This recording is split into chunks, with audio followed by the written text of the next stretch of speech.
hit the start button. So we're live. We're We back, are kids. live. We are Yes. live. So you know what we should do, and we're gonna have a special guest today.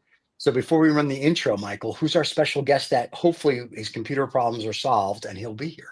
Well, he should be. He should have solving his computer problems because he's a cybersecurity reporter for NextGov, David DiMolfetta, and he's Okay. written for Washington Post. He writes for NextGov FCW, which is nextgov.com, all writing about Right. cybersecurity, cyber threats, international defense, and Wow. very interesting character and author, writer. So we'll have Now, him are we on the show returning momentarily as soon as he gets his computer. momentarily? As soon as he gets his computer. Now, are we returning his family after the show? That's our deal with him. Okay. All right. Well, we're going to run the intro, and if our guest isn't here, he'll be here in a few minutes. You don't want to miss Yep. this. And if you're watching live, feel free to ask questions. And if you're not, you're watching it on the pre-recorded Saturday, then good luck with that. And here we go, kids. This is True OF Entertainment. Welcome to the Lost Dollar Business Club, where we talk about business, and not just business. We talk about what makes businesses go up and what makes businesses go down. If you're interested in businesses, this is where it is. We talk about the global economy. We talk about global politics. We talk about everything and anything business related that affects your life on a global scale as well as a local scale. And don't miss after the show, Lost and Found.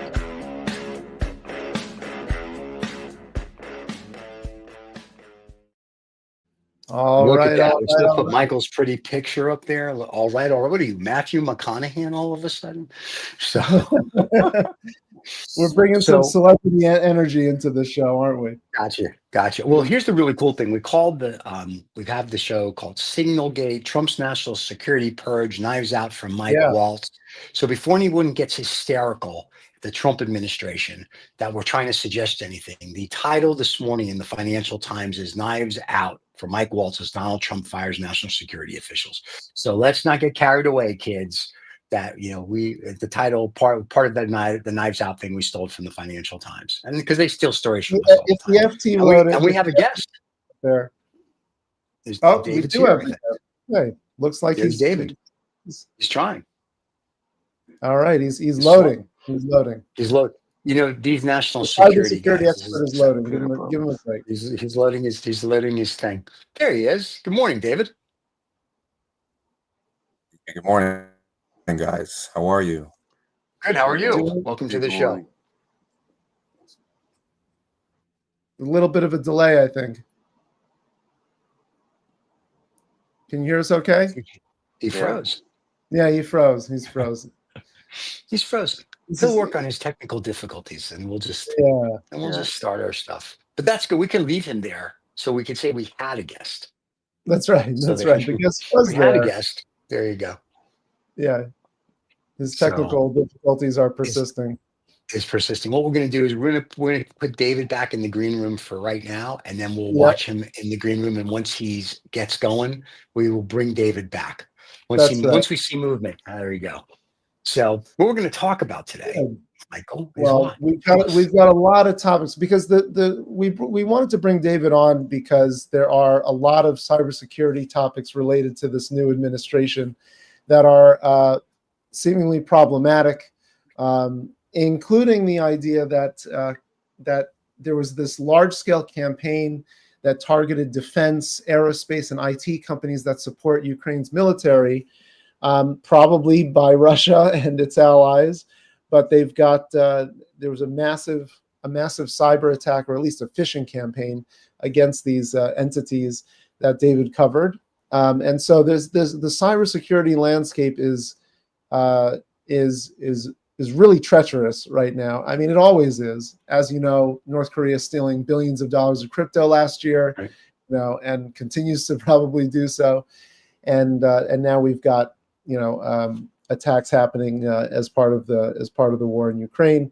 And he wrote an article about the Signal chat, the famous or infamous Signal chat that had the Atlantic's Jeffrey Goldberg, a supposed labeled neocon, quote unquote, by the Trump administration, who was invited to the Signal chat. Okay. So there's a lot of I would say amateur hour situations happening related to that SignalGate problem. that David covered, and there were a lot of other issues too related to that, and I wanted to expand on some of that reporting. Well, as soon as he comes back, hopefully we'll be able to do that. Now, the best one though is the article that I just referenced in the Financial Times, and there's a lady named Laura Lemire, whatever her name was. Loomer, really? Laura Loomer, yeah. Sounds like a cow. Miss Loomer, Laura Loomer, who's who's a conspiracy theorist, decided that everybody that works in the National Security Council should be fired because they do not love the president like they're supposed to, and because of that, Mike Waltz also should be fired. So apparently they're firing 6 people from the NSC, and I guess that's why the title of the article and the show is Knives Out for Mike Waltz, because apparently his head's on the block now. So we'll see what happens. David may be back with his kids, so we'll see what happens. Keep going. We'll see what happens. Interesting. What Laura Loomer, I mean, a staunch Trump supporter, supposedly did all kinds of research, presented research to Trump. Not sure why she has so much influence. I know she's very popular on X, on Twitter, but let's ask him. Hey, David, how you doing? Let's try this again. How you been? And David's stuck. I think David just has a picture. Oh no! I think that's it. I don't think David's really there. I think it's just a picture. It's a still. Yeah, that's right. We're going to put David back in the green room. Oh, no, he smiled. Oh, wait. I see a smile. We hear you, but you don't have any movement. So. Yeah. I don't hear him yet either. So. No, we don't hear him. He's having problems today. All right, we'll put him back. There we go. All right. All of a sudden, I feel like we're CNN. So, David, we're going to put David back in the green room and let's see if we can get David to fix some technical difficulties here. And when we see movement, we'll bring David in. David left again, so he knows he's having technical problems. Well, the thing is, so Laura Loomer, she's got she's got 1.6 million followers on X, but that doesn't say much. Most of the internet are bots anyway. So she says that she's an investigative journalist. But she's saying, she talks about how these are individuals who are hostile and are leaking information about President Trump's confidential and private meetings. So, she was pushing for quote unquote strong vetting, of people who were in his circle. So I don't know who the people who've been removed are. So we can't really correlate, whether it was really legitimate, but it seems interesting to have somebody come from Twitter to just go to the White House and then say that all these people, present some research and say all these people have been disloyal to President Trump. I wish we could see that research and see if it's actually legit. Yeah, there's the part of the article also talks about. Yeah, it sounds a little too. It sort of plays it too easily into the idea that there's no structure, there's no process. It's just a free fall, and it's just random comments can derail something. I don't know. It seems too flaky to me. Yeah. And David now is here in the flesh, we think, without a picture of himself. I think he's really here now. So welcome, David. It's great to be here. I'm sorry about that. That's okay. No worries. It's only live. Don't worry about it. We're good. That's right. Well, we appreciate you being here. Michael gave you this great introduction, so you're going to have to now go back and watch the show for that. But I'm sure he can do a really quick recap of that for you. So tell everybody once again who David is, and we're very glad David's here to talk about and let us know who David is one more time. Well, it's great to be here, guys. Yes, my name is David. I cover cybersecurity and intelligence at NextGov FCW. NextGov is a part of a small consortium of trade publications run by GovExec. That's kind of our umbrella company. And they focus on different parts of the federal government. So you have places like Defense One, Washington Technology, Route 50, all different parts of government technology, procurement, contracting, you name it. So it's a bit of an in the weeds trade pub, a bit of an in the weeds topic, but nonetheless quite timely right now. We've been getting quite a lot of attention given all that's going on in the government. And before that, I was at the Washington Post, and I helped work on their cyber and tech newsletters. And before that, I was at S&P Global, and I covered broadband and telecom policy. So David's done nothing with his career, as you can tell. So there you go. That's right. So, well, David, where do you? There's so much to dive into. As you heard, we were just talking about Laura trying to get rid of everybody from the NSC because apparently they're not helping Trump dance properly. And then you've got the SignalGate, and you've got all these other things. So you tell us where we should dive in with all of this to help the layperson that has no clue what's going on figure out what's going on. I think the broad theme of all this is that by now the layperson should know that the Trump White House has put one word, one trait, one characteristic above all, and that's loyalty. And the way they measure loyalty to President Trump, it comes in different forms. And I think what we saw very late last night when the White House got rid of, I don't know if you guys saw this, the head of the National Security Agency, General Timothy Hawk, who also has a dual-hatted role leading U.S. Cyber Command, which is a combatant command focused on cybersecurity tied to the Pentagon. And there was an analysis by Laura Loomer, as you mentioned. She had put it up early this morning and showed that seemingly General Hawk didn't have certain loyalties there. He was affiliated with General Milley, which has a history with the president, which is a whole other conversation. But mainly that General Hawk was a Biden appointee, so he's only been in the role for about a year, and I guess her argument was that this is not good enough, and you need to get rid of him. And similar analysis by Ms. Loomer when she went to the president earlier and had a handful of National Security Council staffers fired as well. She didn't do the firing, but I guess she convinced the president successfully. I believe at least 3 were fired the last time I checked. I have 3 or more. So let me ask 2 things. One's kind of just crazy, and I saw this, so I'm assuming it's not true. Everyone says Trump's a Russian asset, but everything he seems to be doing seems to actually be pointing. It's like, yeah, I'm a Russian asset. And the other thing is, when you talk about this loyalty that he's looking for, this brings back like the 1930s and a little guy with a mustache. So these 2 analogies, even when I'm just out and like we're doing scotch and cigars with just the guys, this is what keeps coming up. It's like, these are the topics, and these guys, some of them are Republicans that are like, oh, this isn't good anymore. So, I mean, what do you guys, because you're there, you're in the loop, right? So what do you guys think or see or say about these things? Is that just crazy, or is it just, we just have to let this play out now for the next, 8 years? Because apparently he's running for a 3rd term. And how that's going to play out, dictator for life type of thing.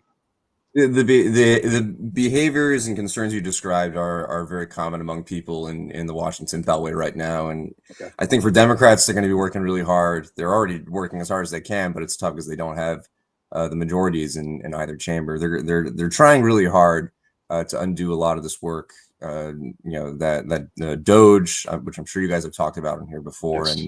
And Elon Musk and just Trump allies in general, they're working their hardest, I think, to undo all this. And these notions of the guy with the mustache from the 30s, that has come up. It's come up in discussions I've had with people, although I found that it's hard to believe. When I talk to people, they say this is really like Germany, and they say, oh my gosh, it feels like the beginnings of Germany in the 30s. And I'm not saying it's exactly like that. Obviously, it was a lot more overt, but there are clear signs of it. And one thing that's interesting for us is on the media side. You guys have probably seen a lot of the rapid response accounts on. Are you guys familiar with those? The rapid response accounts? No, what is a rapid response account? So they're rapid response 47 accounts, and they're up on X mainly. And they rapidly respond to things that the Trump administration deems fake news or misleading. And you mean the truth? Well, And- now let's see. Let's give Rapid Response 47 a chance. It's it represents whitehouse.gov, supposedly. Right? Yeah. So it's the truth once again. Yeah. So if you talk about the truth and it doesn't go into the Let's truth see, that Trump let's see. believes, you get that. Okay. So It's yeah. So that's the technique they've deployed, which is it's not suppression of media, although there have been hints of that as well with how they barred the Associated Press from White House coverage because the AP wouldn't rename the Gulf of Mexico to the Gulf of America for stylistic reasons. There's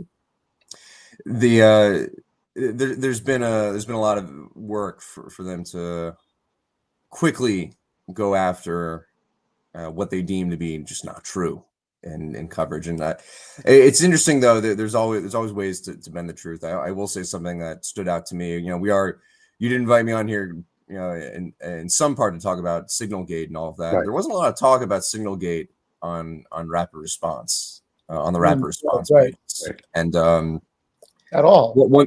One thing that's interesting is during the SignalGate debacle, Defense Secretary Hegseth was doing an Indo-Pacific trip, and they had a very I guess I don't know, they had good a well-edited video of him making these visits and whatnot, and it did not make any mention of SignalGate.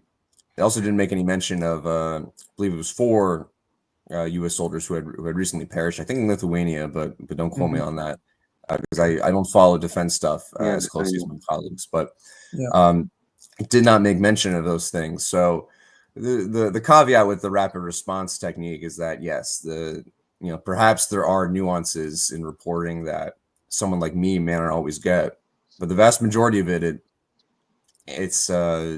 omits things. Yeah. And one thing that was interesting was that in that video of Secretary Hegseth doing his Indo-Pac trip, the caption mentioned some I don't remember exactly, but it tried to it alluded to what the administration deemed as not a big deal or as not so much fake news, but they called it I think it was a hoax, like hoax reporting about. They didn't say Signal in particular, but that was weird because we know in hindsight that the SignalGate stuff wasn't a hoax. There wasn't some some crazy technique that Jeff Goldberg of the Atlantic used to get in. I think it's what I'm hearing is doesn't that show that the whole SignalGate situation show that at best this is amateurish and at worst it's completely incompetent and maybe worse than even that. Are you hearing that? Are people still talking about how could this even happen when you have all of this other infrastructure that they could have been using as opposed to using Signal to talk about sensitive military plans? That's all we're hearing, Michael. That's all we're hearing.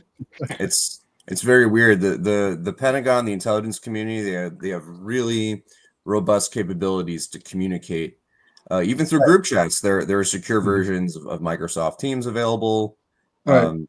You typically have multiple people coordinating. Like if the Secretary of Defense needs to talk to the head of the Central Intelligence Agency, there are secure ways to do that.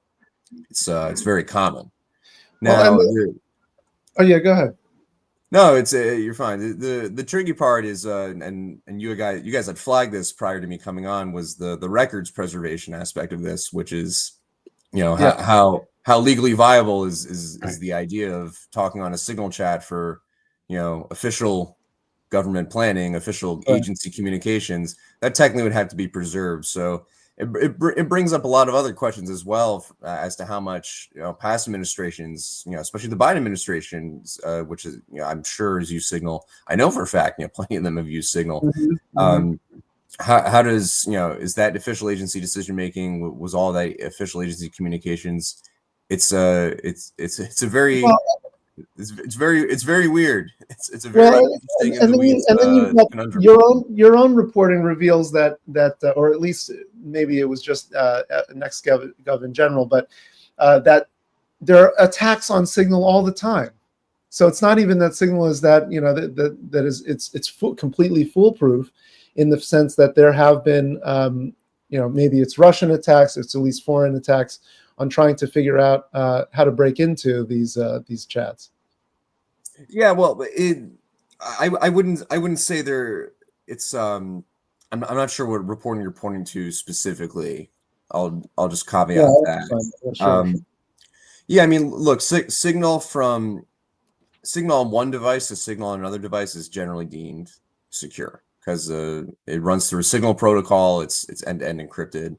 Now there are some fairly straightforward, easy to understand exceptions to that. If my phone is subpoenaed, or if someone's phone is subpoenaed in a court, and the phone contents had to be viewed, that's pretty straightforward. You just look at the phone, you see what messages were exchanged. Here's where it came from, actually.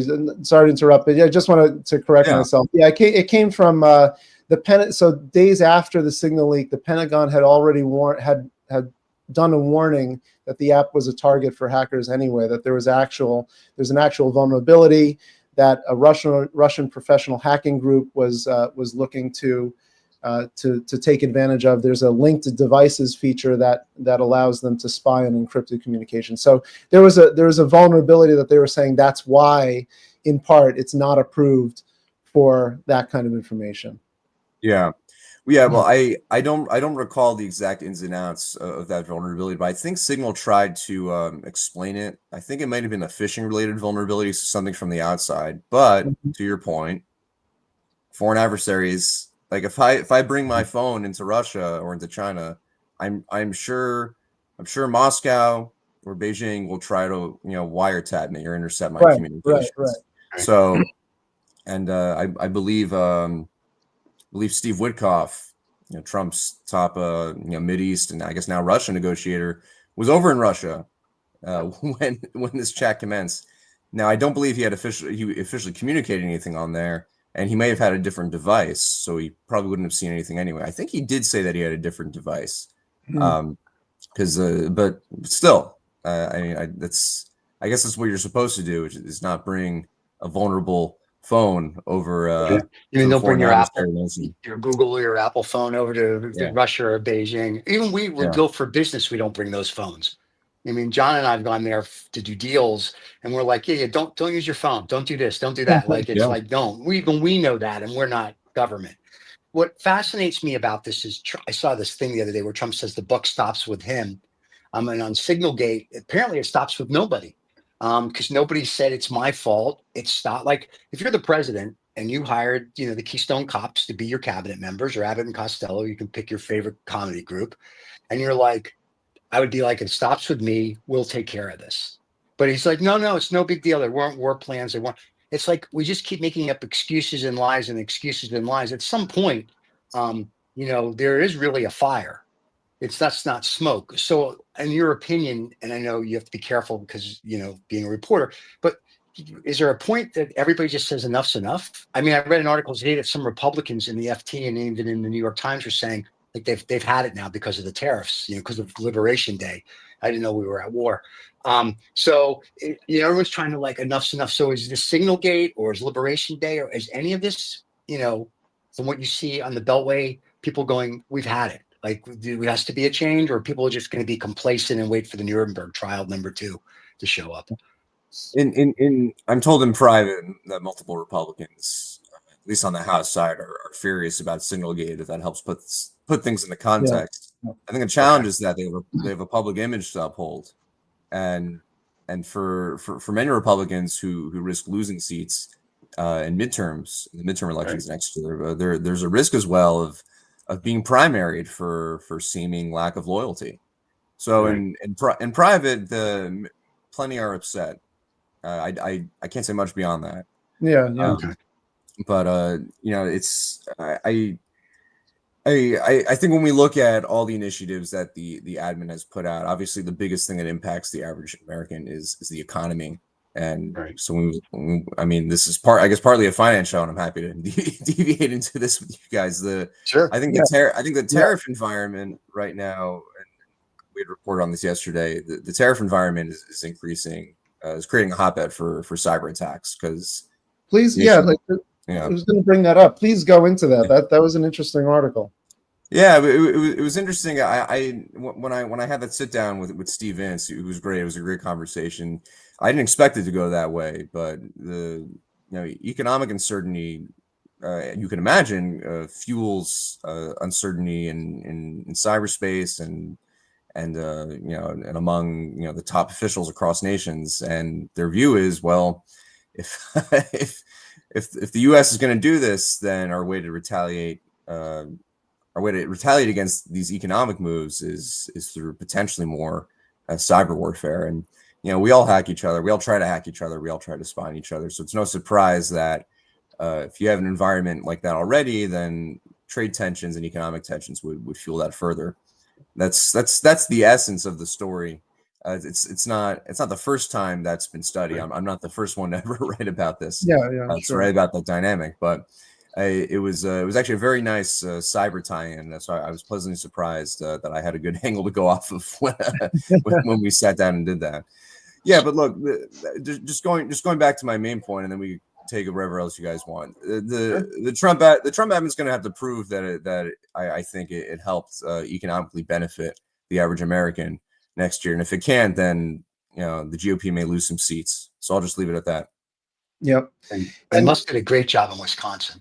I know that I read that their article in the Times was sort of saying, how much now will he make it to 2026 or not make it to 2026 because he couldn't get the Supreme Court justice for the state of Wisconsin elected. So now Trump, how Trump is, you're only good as your last deal. So his last deal didn't go over well. So, I thought that was a very interesting thing to see how that's going to wane off and the Doge thing in general. Absolutely. What can you tell us about our cybersecurity posture in general in Washington today? Because I think it's fantastic that you cover cybersecurity. I think a lot of people need to understand that. I think even in one of your articles, talking about how, or at least a government official was saying, people don't realize how much government national propaganda is online. That these Twitter accounts or these X accounts are operations from foreign governments to try to influence U.S. positions. So do you have? Can you give us a sense of that landscape? The cybersecurity, cyber attack landscape, and what we're fighting against. Yeah. I'll give you I guess a main overview, and I'm happy to take it wherever you want after that. We have typically the big four adversaries, so China, Russia, North Korea, and Iran are typically the biggest four nation state adversaries that U.S. officials and the intelligence community watch for, as well as CISA, the Cybersecurity and Infrastructure Security Agency. That's in DHS, the Department of Homeland Security. So it's a lot of alphabet soup in this town that we have to put up with. So you have the intelligence community, CISA, the Department of Defense. They're watching those four mainly. China is deemed generally the biggest cyber threat adversary. It's very on par with our hacking capabilities, mainly because of the investments they make. I think around a year ago, Chris Wray, who was then director of the FBI, said that even if we combined all personnel within the Bureau for cybercrime, or to fight cybercrime, to fight hacking activity, then the Chinese would still outnumber the U.S. 50-1 in that sense. So they invest quite a lot. China's very, they're very militarized in that sense on the cyber side. Russia, I think generally would be in second place. I only interview experts, so I'm no expert technically, but this is what I hear consistently across the board. Russia did a lot of work the past year in the election influence space, so they become very good at that. It's something I wrote about quite a lot leading up to the election, and when reporters did briefings with ODNI, the Office of the Director of National Intelligence, in the months leading up to the 2024 election, there was a lot of talk about Russia and how they worked with state affiliated contractors, and especially in the news space. So RT News, the broadcasting entity, which is state owned, they did quite a lot of work on behalf of the Russian government to try and influence U.S. thinking on election matters. And even on election day, there were hoax bomb threats that the FBI found were tied to Russia. So there were bomb threats that were sent to polling sites around the country, and that's not good for democracy. Are very scary. So Russia's been big in the influence space. North Korea is interesting. They're mainly focused on cryptocurrency theft. So that's something. I mean, you could have a whole episode about that. But the North Koreans, they've set up essentially a shadow IT force around the world. I know that sounds crazy, but it's what the findings have been, and it's what we've seen a lot of them in indictments as well. That we've all covered, not just me, but a bunch of cyber reporters in the field here. North Korea wants to pilfer as much money as possible to keep funding research for its missiles program. That's what it looks like in essence. They stand out the most of the other three, and with Iran, Iran's getting there. They're not as robust in disinfo tactics as as a Russia might be, but notably they did steal a lot of key campaign documents in Trump campaign documents, and they floated them around to media last year to try and get them to be published, including the vetting document for our now vice president. So Iran's getting there. So believe it or not, Iran did hack the Trump campaign. Wow, that's awesome. As you could tell, a lot of people love us. Yeah. Well, and I'm sure after Tuesday or next Wednesday, I was just reading something in the Financial Times. It's pretty bad when the Chinese Minister of Foreign Trade says that the United States is a bully. That's like the pot calling the kettle black. So I'm kind of like, that's interesting. So yeah, I don't think the love from our used to be allies and the people that were kind of like on the fringe, I think it's going to get worse. So when you talk about this cyber attacks, whether it's on crypto or just in general, I think everybody's going to be doing it. More so than they have been. I think even the Canadians who are very friendly and just getting electric and indoor plumbing, I think they're going to start. So I don't see this as a one-off thing anymore. I think cybersecurity for America now is going to be huge, as long as the orange man's in pissing everybody off. It always has been, and it'll be increasingly important because, I mean, you just look at the cryptocurrency markets, and David, you bring up a good point about North Korea. We did point to the billions that they've stolen over the past few years through the crypto market. So that's huge numbers to think about. And with the championing of cryptocurrency by the new administration, I mean, people are getting into this without maybe knowing how risky it is. It's a good point, and a lot of the platforms seem to have much of the exposure. So the crypto theft comes actually to clarify. It's not necessarily the hacking of platforms alone. They can do that. We just saw that actually. I think it was a record pilfering that they got out of it. One thing I probably should have elaborated on earlier just now was the shadow IT workforce. What they do is they set up remote work jobs for agents of the DPRK and their employers, which could be U.S. employers or employers of other allies, but quite a lot of U.S. employers that have not realized that they've accidentally employed a North Korean whose wage is actually going back into DPRK research. So it takes a few different forms. So it's not just pure routing and pilfering and stealing of cryptocurrency, but it's more tangible, I'd say, cases. Kind of it's social engineering. It's really a very advanced form of social engineering where you trick someone into hiring you, and but you have different intentions in mind. So it's pretty ingenious. It's pretty. They've obviously done quite a good job with it. We might have to do an episode on that because we did cover that topic very lightly a couple of weeks ago. So that could be a good one.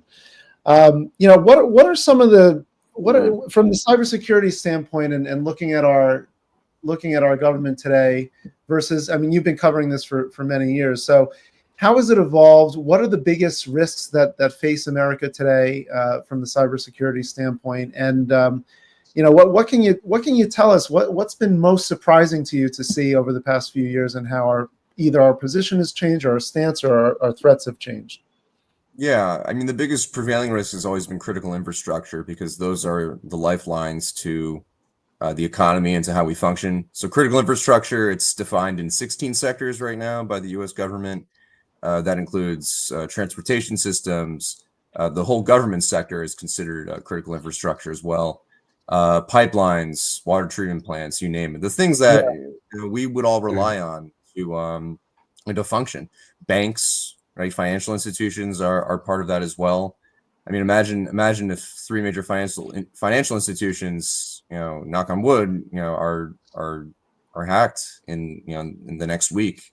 I mean, that would be catastrophic. So that's why they're considered critical.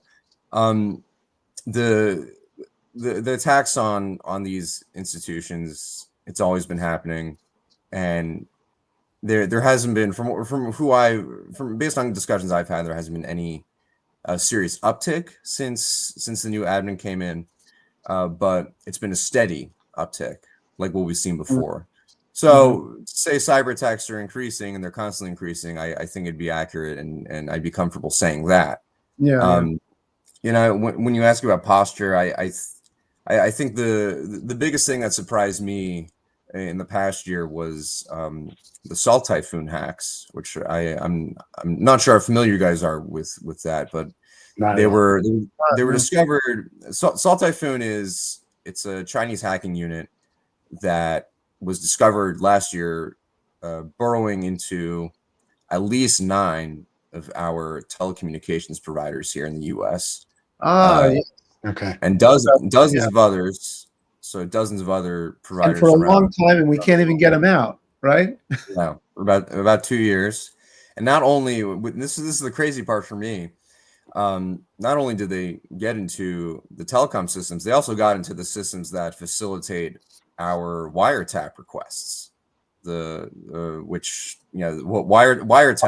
our own wiretap requests, our own wiretap systems, which is so interesting. Wiretaps are fascinating because years ago you actually literally had to tap a wire, right? But now it's not very physical. Law enforcement actually would just have to go to a legal request center hosted by one of these telco providers like AT&T or Verizon, and say, hey, I have a warrant here. I need this telecom metadata because we suspect this person is whoever, a spy, or they're about to commit some terrible act, and we need you to hand over their phone metadata. And boom, that's it. So it's that's called CLIA. That's called the Communications Assistance for Law Enforcement Act. It's about 30 years old now. It's a 30-year-old law, but we've evolved from physically going in to tap the wires to filling out a form in a portal and sending it their way. So the fact that Salt Typhoon got into the systems that facilitate those legal access requests are, that was unprecedented. Toward the end of last year, I was doing a lot of phone calls to try. I didn't, full credit to the Wall Street Journal, the team of the Wall Street Journal that broke the Salt Typhoon story first. They did a great job of that. My editor wanted me to try, move the needle on that toward the end of last year, and so I was calling up a bunch of people, and we had discovered that around 300 or so, I believe, organizations, hundreds, were notified of potential compromise, and not just telcos. And that was the one big discovery we made that we were able to advance the story on. It was very pervasive, and now we're getting bits and pieces of that in hindsight. So one thing we had covered recently was that the same group, the Salt Typhoon group, tried to access telecom and tech research in U.S. institutions, and then a bunch of other institutions around the planet. So it seems that they're trying to go beyond telcos a bit now, but staying in the line of telcos, if that makes any sense. Because if you know what people are thinking, if you know what diplomats are thinking, what officials are thinking, you can do a lot of damage. Yeah, that's huge. That's huge. Especially if you can get into the wiretap thing. Yeah. That's crazy. Yeah. And it's really funny. Nobody really reports this. I mean, if you read your paper, or the Financial Times, the New York Times, and the Journal, it's there, but it's not like front page. It's like, page 27, there's this little paragraph and it's like, oh, very nice. So the fact that we get to talk about it is interesting because I think most American people don't have a clue. I mean, they know there's hacking. They don't think it affects them. But theoretically, everything you just said affects everybody. Absolutely. I mean, the thing about hacking, and this is I guess is the one takeaway. If I could give you guys a takeaway, hacking and cyber activity, it's not physical. Like if a missile hits a building, that's it. Right. But when code spills out, when hacking techniques are spilled out, it's very hard to get rid of them. They're constantly adapted. They're constantly adapted on the dark web, between researchers. It's very hard to completely diminish the effect of a cyber attack, and you'd expect, and we've seen this plenty of times before. These things get picked up and adapted like a virus.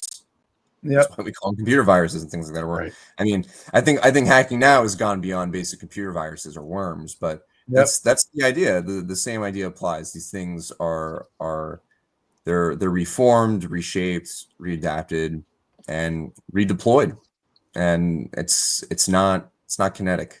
It does not stop, right? As I think we've all established here, this stuff does not stop. There's no stop sign for cyber activity. Right. So on a scale to 1 to 10, America to defend itself. I'm assuming we also hack, but we won't worry about our hacking. But as defending ourselves on a scale to 1 to 10, 10 meaning we can actually do it, whether it's corporate America or the U.S. government, where do we rank on that scale about defending our critical infrastructure, our information and whatnot, to put the public at ease or not put the public at ease? So like if we're a 2, that's cool. If we're 10, hey, good for us. But where are we on that, if you will? It would be hard for me as a reporter to quantify it for you, and I'm not saying that to dodge your question, but just being sincere, it's hard to put a rating on it because it depends on what sectors you may look at, and so if you look at the banking sector, for instance, which has had over 10 years of regulation slapped on it in the wake of the subprime crisis in 08.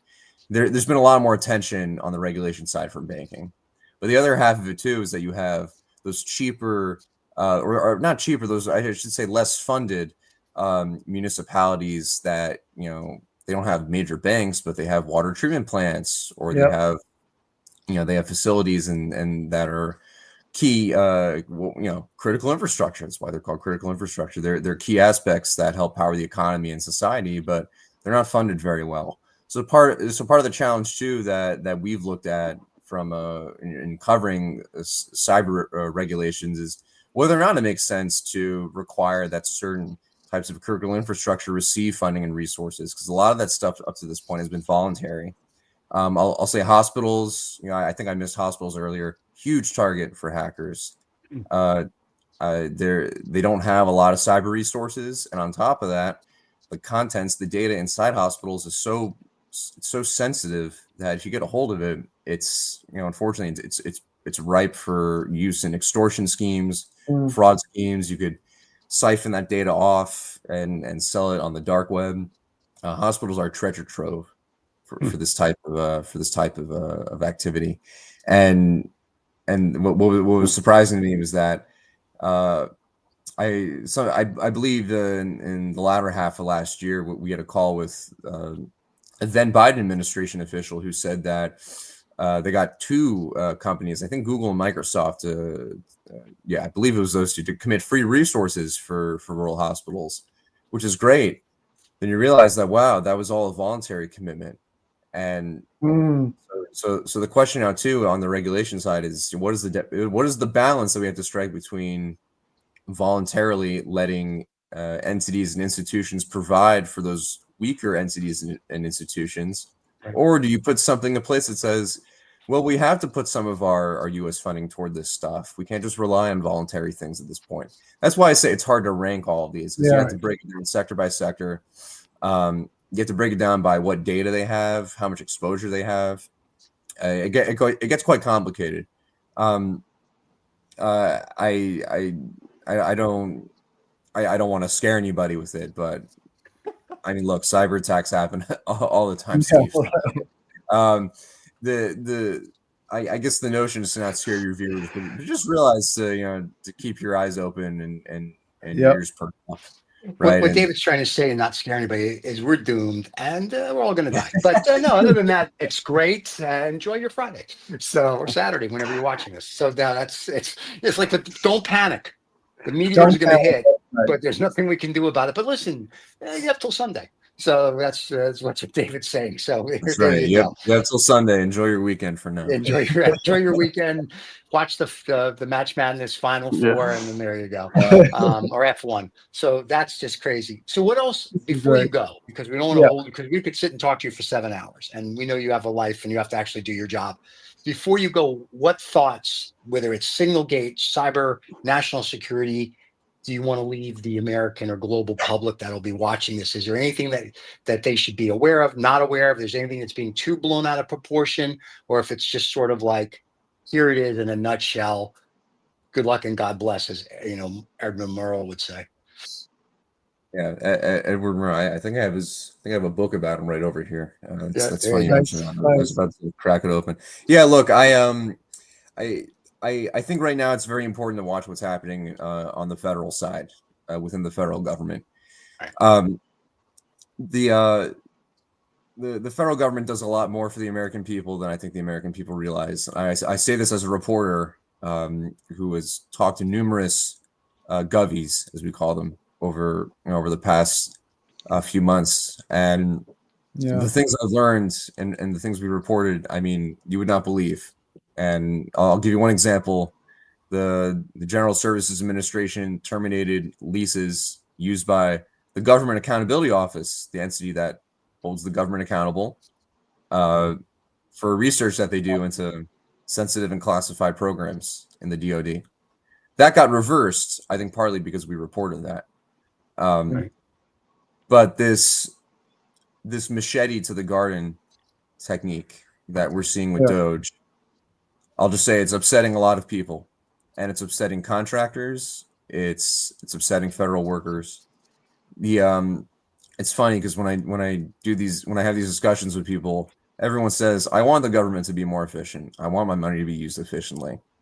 But there's a concern that we're taking a battering ram to a door that might just need the lock fixed, if that makes any sense. Yep. Oh yeah.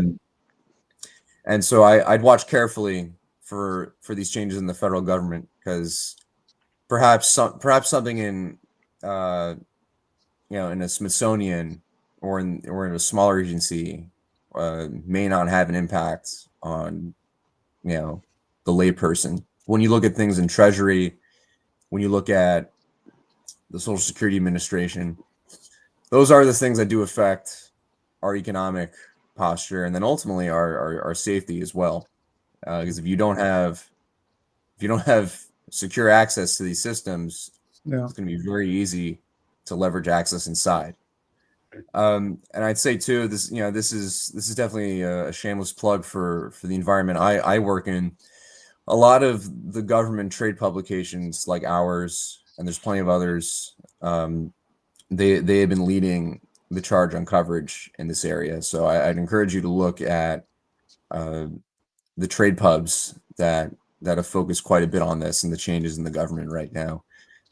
We are beating a lot of the major national outlets on this, because this is our beat. Our sources are the people, obviously without giving anyone away, but our sources largely are the people that do this type of work. When we write about this random in the weeds program, that an agency launches and that no one else reads besides, whatever, the dozens of people that may have interest in it, those are the same people that come to us and say, hey, we got a problem. Doge is in here. This just happened. We just got blocked out of this. We just got terminated. A bunch of us got terminated. These are the headlines that we're focusing on. And I think we're contributing a lot to the broader story that's happening in the government right now. There's never been anything like this. I'm not just saying that, for the sake of saying it. It's true. There's never been anything like this. And I watch carefully, not just on the civilian side, but also within the intelligence community and the Defense Department as well. It's happening all over the place, as we just established at the beginning. It's happening everywhere. So I guess I leave you guys with that. Pay attention to what's happening on the federal side right now. It's important. Cool. Well, what we'll David, do is thank you. we'll link some of your we'll link some of your Yeah, we'll articles put the below links there. so everybody can read and go to your magazine or newspaper if you will. The other thing about the Smithsonian, if I may, it actually does affect a lot of people. The lady was on Bloomberg the other day, and she said even though people, first of all, 90% of the American public have no clue what you're talking about the Smithsonian, and they're going to make it now just basically all white guys, and everything else is going to go away. So there's a whole part of the population that is very upset about what they're doing at the Smithsonian about redrafting history. So I think it's going to be very interesting to see how that actually plays out. It doesn't do national security or cyber, but I think it does affect a lot of people. Once they start finding out what it is, they're going to be like, whoa, wait a second. It's going to literally be, as one of them joked, just a whole bunch of white guys that did everything. So, and that's not true. So, it's going to, so I think it does affect, but to your point, most people don't want to read anything. So we like to read everything. And most of them, as you know, watch Instagram and they get all their news in 30 seconds and they are on X. So that's where you get all your reliable news, of course. So that's how it works. So, but David, to Michael's point, thank you. Go ahead, Michael. You get the news. You get the news from NextGov FCW. Thank you so much, David DiMolfetta, for coming and joining us on this show. Guys, thank you. This is awesome. Thank you so much for having me. Thanks for the work. Hopefully you come back again and give us some more updates. I'm happy to. Let me know. Yeah. All right, thanks. Have a good day, David. Bye. Cheers. Bye-bye. All right. Sounds good. That was awesome. That was I would love, he can come back every day and give 5 minutes. I'd be every week for 5 minutes. I'd be very happy with that. So that was cool really interesting. I've always kind of kept an eye on these trade publications, especially for the government, and NextGov is one of them. And he makes a good point, is that these are industry insiders, and they do this, of course, across all industries, but industry inside publications that, I don't think they get as much credit as they should, but they are inside information about, because they're very nuanced for the people in that industry. So he's doing that for the federal government, and I think David's doing a good job. It's great. I read his stuff. It's great. I've actually subscribed as well, so I'm like, I love this stuff. So yeah, it's cool. Yeah, anytime he wants to come back, by all means, let him. That would be awesome, because that's that's the real scoop. So it'd be like a Michael Collins. So we'll come back once a month. We'll come back once a month, like a guy standing. So we'll just have shows where we don't have to do anything. John can just sit there. That's perfect. So should we run an ad and pay a bill and then go to Boston Film?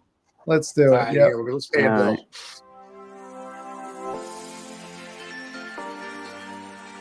Get the freedom and the flexibility of remote work in the lucrative tech industry. Bend your life around the world. Bandicoot is the premier course and community for thriving in a remote tech career. Join the revolution today. Bandicoot.com, official partner of the Lost Dollar Business Club. Ever wonder how millions vanish into thin air, or how a single dollar can make all the difference? Join us on Lost and Found, where we dive into the wild world of financial mysteries. From misplaced fortunes to unexpected windfalls, we unravel the stories of people, companies, organizations, and even governments who've lost and found millions. Lost and Found, because every dollar has a story. All right. We are back. That's awesome. Yes.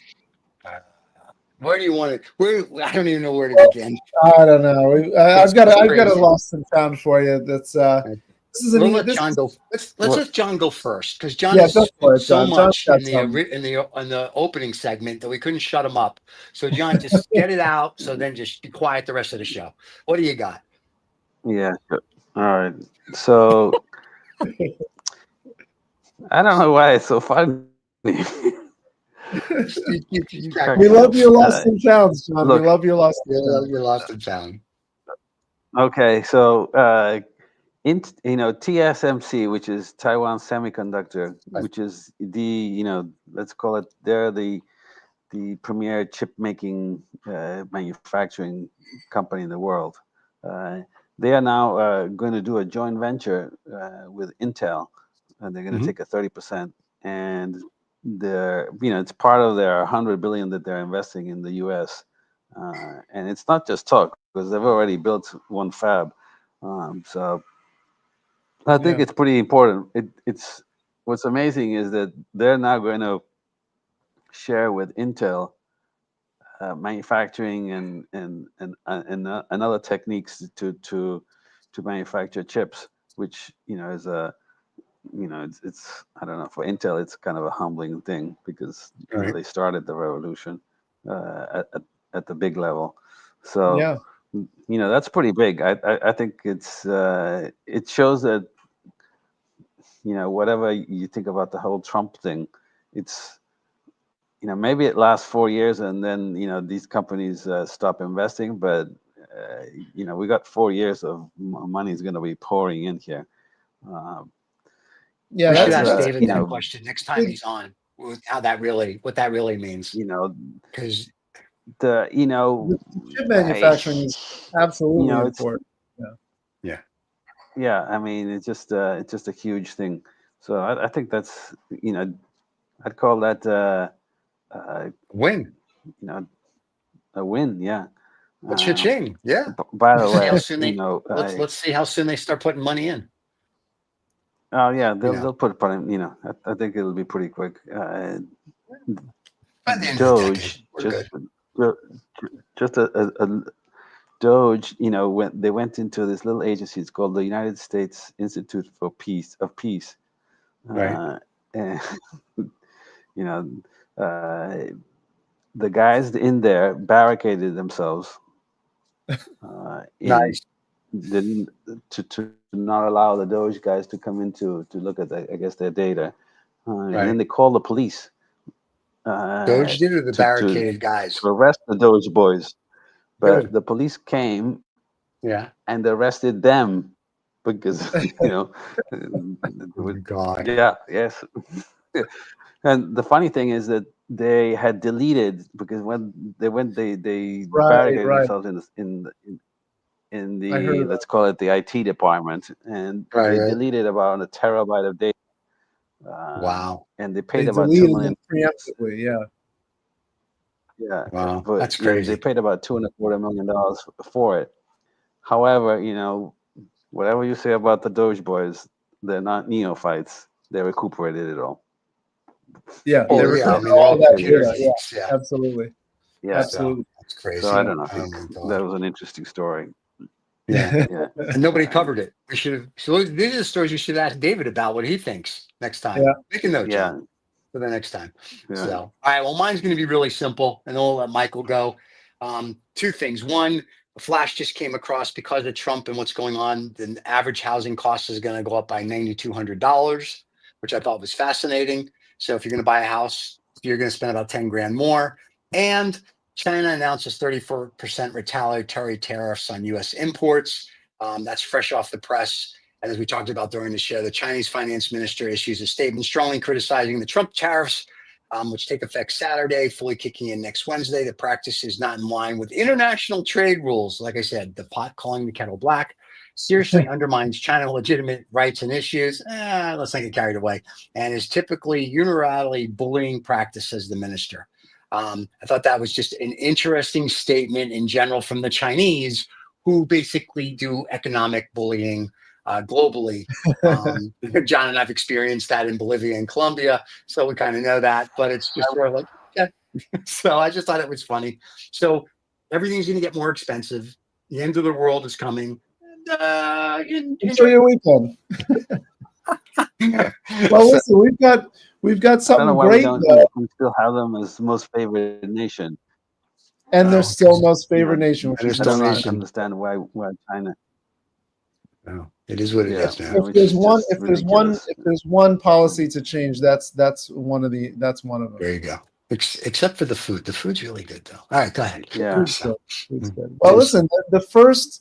So New York City, which we all love, and many people love to hate as well, but New York City has a new subway map, and I wanted to add that and share that on stage.